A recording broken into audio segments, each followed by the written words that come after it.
So you. Whatever you want, your low point. The low. Because you're talking Well, about. this was where we were at. We were over here. At 54 inches. Yeah. So the low point is going to be where, according to this. I know, but that was your issue, right? You couldn't see low enough. So is that going to make it low enough for you? I'd say it would. That low. Okay, so if the top is, okay, I got it at 53 inches. Top's 53 inches, okay? That means the bottom's at 29 inches. 29 inches on you, sitting there, is right here. That's too low. That's too low. Because if you got a shot, you can't. You got to bend over to put your thing on the windowsill. What about when I'm playing Wordle? Can the deer see me if I'm playing Wordle? Yeah, that's why you want. That's why you want to. Yesterday I got it in a second guess. Or actually first, after great. All right, so what if you were, that's 24 inches the window, right? The glass? Yeah. So what if you go 24 inches from the top and just see where it lays? 2 inches higher. 3. That's all you could do anyways. That's the most we can do. Let's just go 24 from the top. Okay. I'm going to continue to test out this chair to see if it gives me any cramps or any back issues.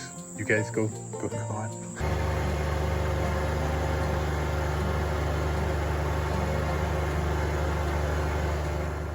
This is my neighbor's property. He has about 40 acres to the left of us, and he lets us use it to hunt on. Last year we put up a ladder stand, and we needed to clear this area out to knock down a lot of the brush. Now last year, if you remember, I got my tractor stuck back here. It was a very dry year, but I managed to find the biggest mud pit back here.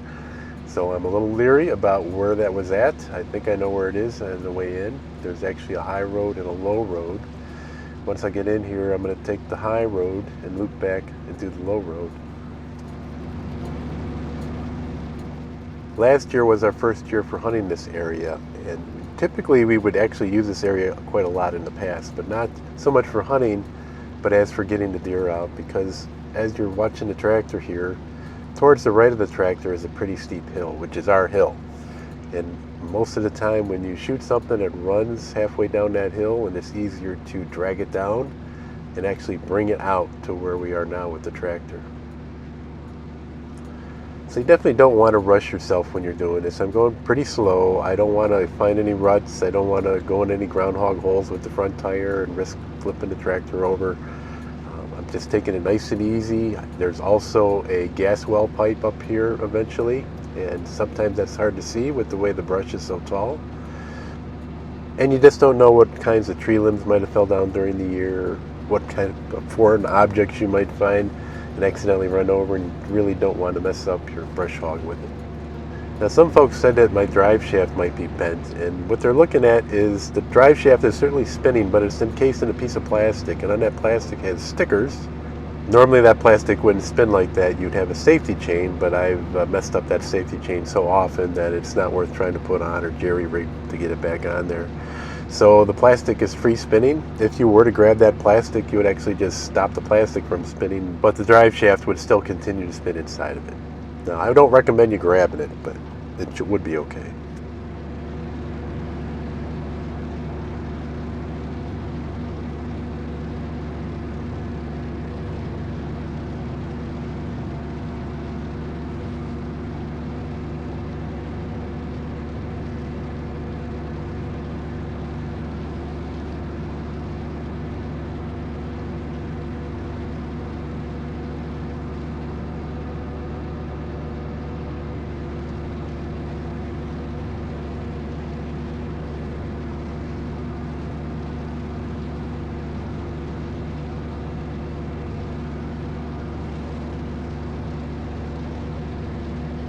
It's hard to tell, but we're on a bit of an incline right now. So again, I'm just taking it nice and slow.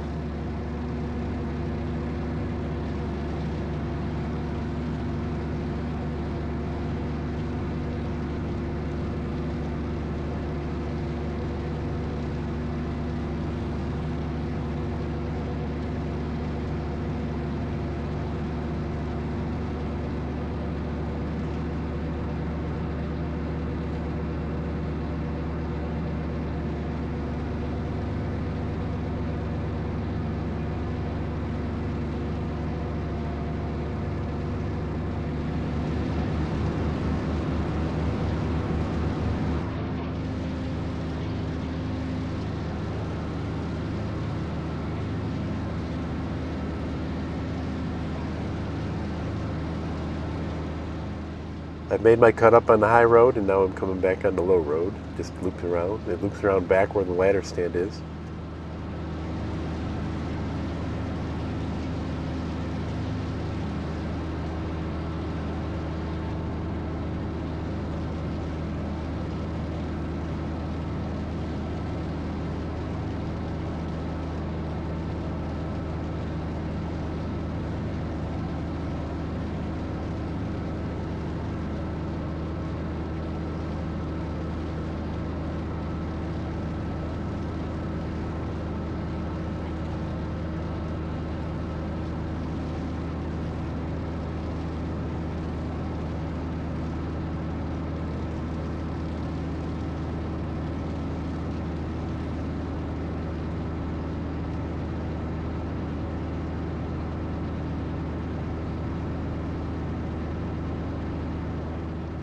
All right, there's the remnants on the right of the old gas well. So it was buried.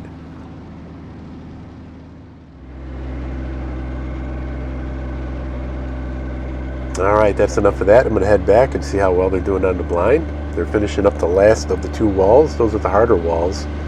Has all the angles on it.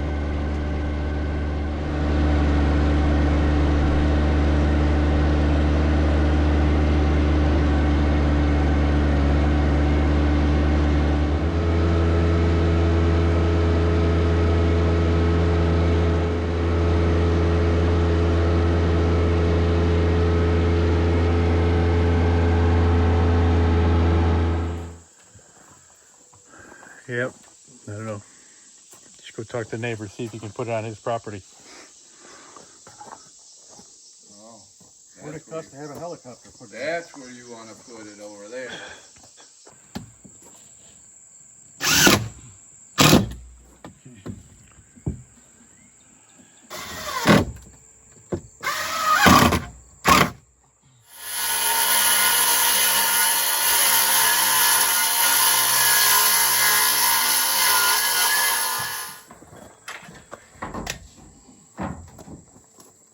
Look at that, John. God. Get it right up in there. Downtown.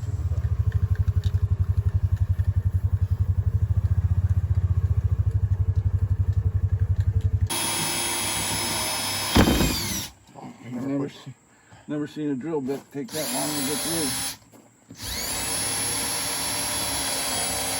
Blue. Yellow's a muncher.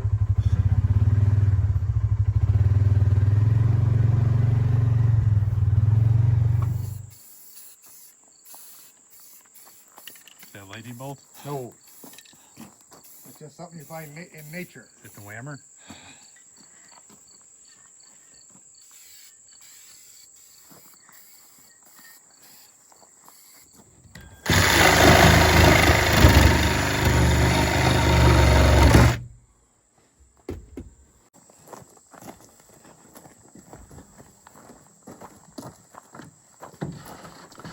All right, all the sides are complete.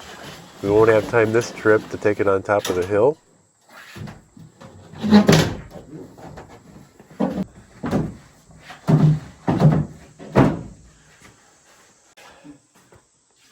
Got some artistic designs on that baby.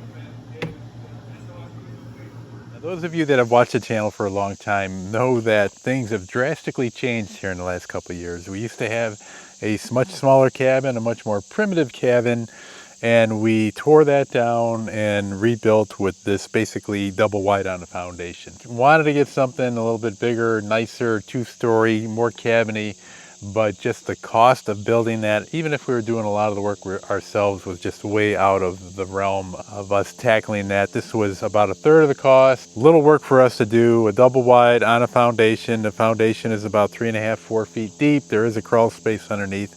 We drastically had to change the topography of our property here. Not only that, we also added a lot more grass cutting than we had before. Before we could cut grass and get about 98% of it just with the riding mower. It was basically going around the old cabin, down there by the street, over there by the street, and around the fire pit, and that was it. We could probably cut the grass in about an hour, use maybe a third of a tank of the gas. Well, now cutting the grass is almost a couple-day project. It takes you a couple hours just on the riding mower.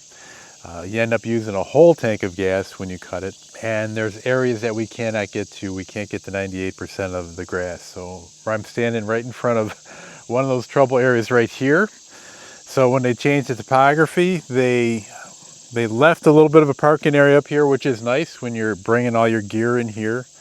It was either that or they made it a downhill slope where you have to park where the camera is and then carry your stuff up to the house. So this is good in this respect, but this area here is a pain in the butt. Our lawn mowers can't handle it, the riding mower can't handle this, and even a push mower going back and forth. In the back, I can use a push mower. It's a bit of a struggle. I bet if I had a self-propelled mower, it'd make things a little bit easier, but walking on that angle is not too terrible, and the terrain is smoother than this up front here. So why am I bringing this up? Well, I'm looking for an opinion. I just wonder what you guys think, what's out there. And I've done a little bit of research. There's really no more I can run horizontally back and forth here. I don't think event tracks will do it. I don't think there's no rider that's going to do it. There's certainly no tractor that's going to do it. Even the UTV really cannot be on an incline, because I thought about maybe getting something, a tow behind for the UTV. I suppose I can come up and down, but that'd be a kind of a pain in the butt. I still think the solution is trying to make horizontal runs back and forth here. Now we looked into trying to lessen the grade a little bit, but that would create a need to put a retaining wall right in front of where the camera is here. And even if it had to bring it up 3 or 4 feet, then you'd have to bring some fill dirt to try to lessen this incline, and that would be pretty pricey.